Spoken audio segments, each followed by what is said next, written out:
Dear participants of the African Week conference, brothers and sisters, all protocol observed.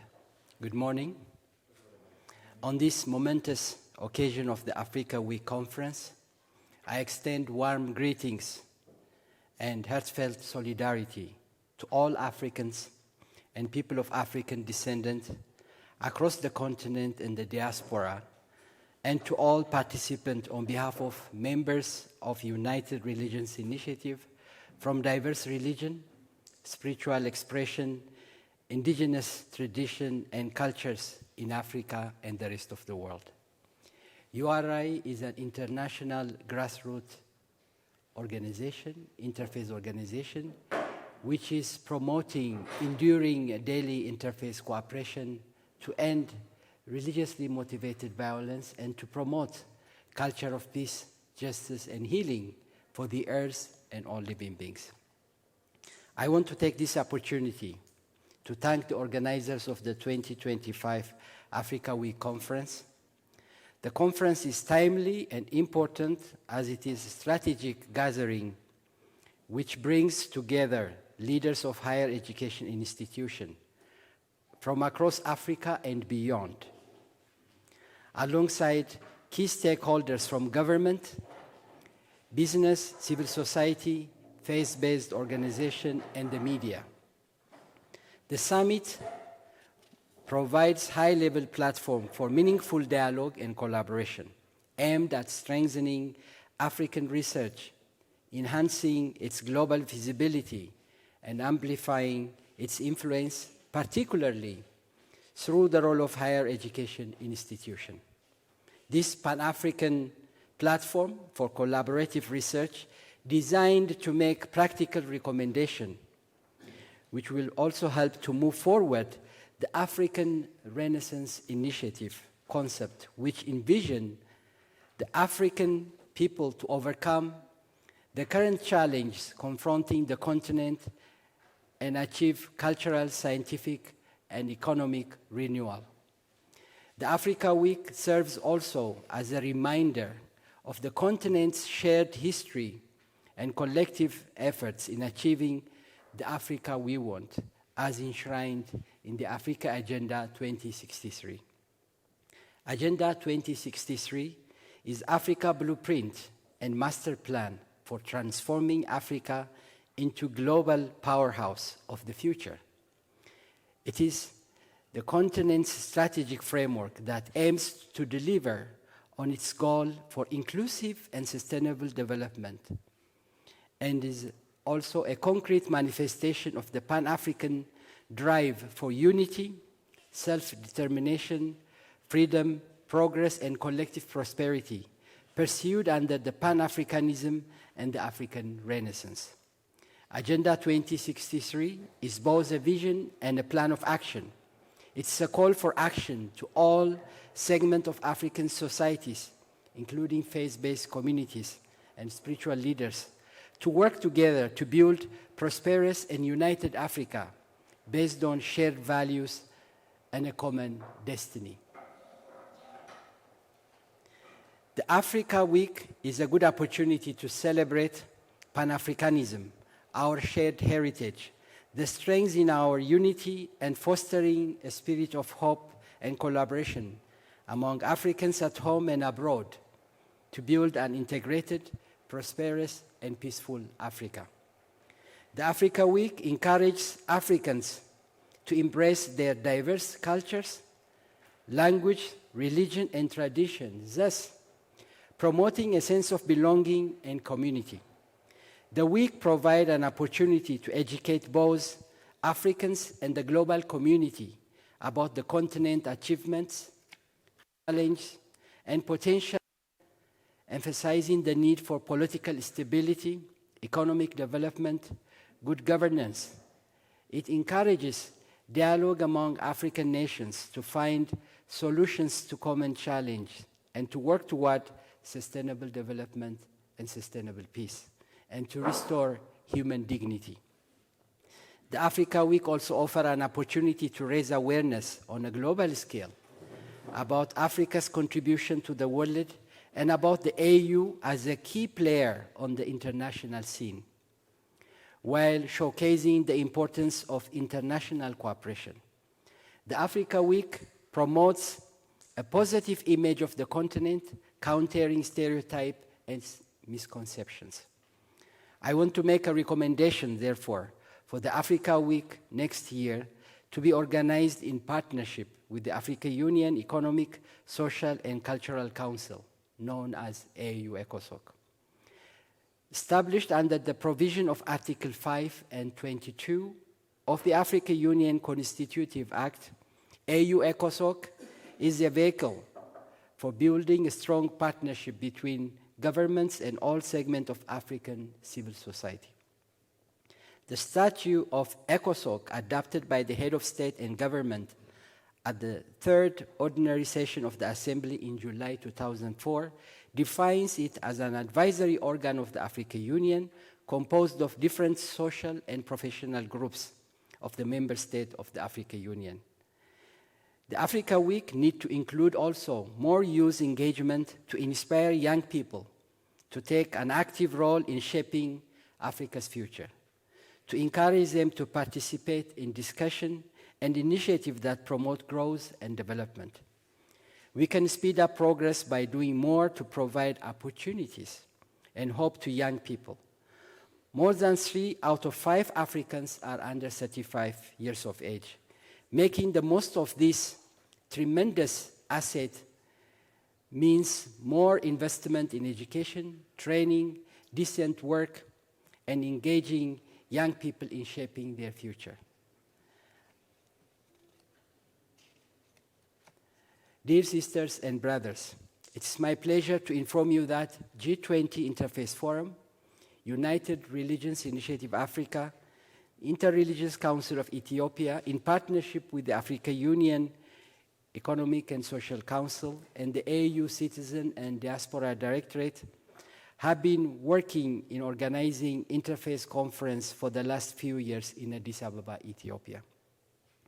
Welcoming the African Union as G20 member, the G20 Interface Forum, UR Africa, Interreligious Council of Ethiopia, in partnership with AU, organized the 2025 Interface Conference in Addis Ababa, the political capital city of Africa, on May 13 and 14, under the theme of Africa's Faith Communities Advancing the Sustainable Development Goal, the African Union Agenda 2063, and the South Africa's 2025 G20 process. The conference has brought together a diverse group of stakeholders, including religious and traditional leaders, interfaith and faith-based organizations, members of the diplomatic corps, policymakers, NGOs, scholars, and civil society representatives from Africa and beyond. The President of the Federal Democratic Republic of Ethiopia was the guest of honor, and the new chairperson of the African Union delivered the welcoming remarks. It is to be recalled that in 2023, the Interreligious Council of Ethiopia, URI Africa, and the G20 Interface Forum made an appeal for the G20 to accept the African Union as member of G20. The organizers are delighted that in 2024, the AU was made a permanent member of the G20, as this gives to the continent an important voice on key global issues. The AU inclusions, ladies and gentlemen, in the G20 is historic, solidifying Africa's role in addressing critical global issues such as economic development, energy transition, and sustainability. The African Union Commission has already participated in various G20 activities under the 2024 Brazilian presidency, which has prioritized advancing social inclusion and combating hunger and poverty, facilitating sustainable energy transition, and reforming global governance institutions. This year, it is a good opportunity for Africa, as South Africa is the presidency of the G20 summit, and AU being a member of G20. The theme of the 2025 G20 Summit is solidarity, equality, and sustainability. This theme emphasized the need for global cooperation, ensuring fair opportunities for all, and protecting the planet for this generation and generation yet to come. The African Union has important opportunities to shape the global agenda following its accession to the G20. With 4 consecutive G20 presidency from the Global South and South Africa presidency in 2025, the AU is well positioned to push for key reform that support African development. It's with this in mind, also we are having this meeting in partnership with G20 Interface Forum. As the G20 aims to address critical global challenge with a focus on inclusive economic growth, food security, sustainable development, and climate action, the 2-day of conference we had in Addis Ababa brought together the voice of different communities and commitments of the African religious, spiritual, and traditional leaders, faith-based and interfaith organizations, and other stakeholders with common position to advance this year's theme and made practical recommendations that will help to bring meaningful change in people's life and practical impact in the preservation of environment. And this recommendation will be discussed during the G20 side event will be organized by G20 in Cape Town in August.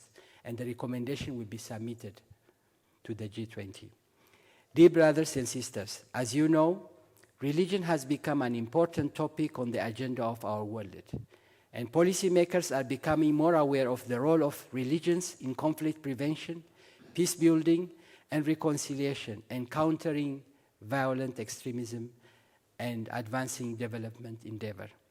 Religious diplomacy becomes a very important approach to bring peace and resolve conflict in different parts of the world.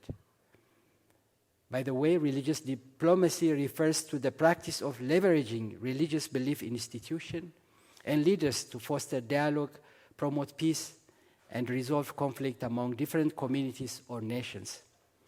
This form of diplomacy emphasizes the role of faith in international relations, utilizing the moral authority of religious figures and shared value of the faith tradition to build bridges between adversaries and encouraging understanding. It's also with this spirit the G20 was established in 2014, in addition to advancing the overall purpose of the G20.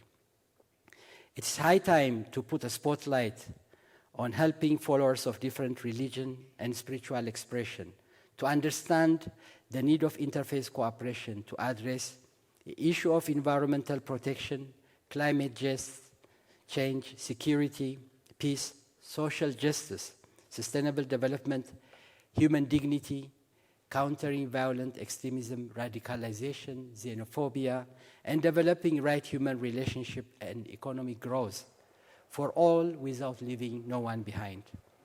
Too often, acts of violence are committed in the name of religion, though this has nothing to do with the basic teaching of religion. Therefore, religious and spiritual leaders of the world should provide a powerful example in their common rejection of violence, terrorism, and strongly need to defend the universal value of respect for life and the dignity of all individuals as enshrined in the Universal Declaration of Human Rights. Different religions and spiritual leaders need to work together more than ever to promote a culture of peace, compassion, Ubuntu, respect for life, and non-violence. In short, religious, spiritual, and traditional leaders must strongly affirm that violence can never be justified in the name of God. Religious and spiritual leaders need to be the voice for the voiceless.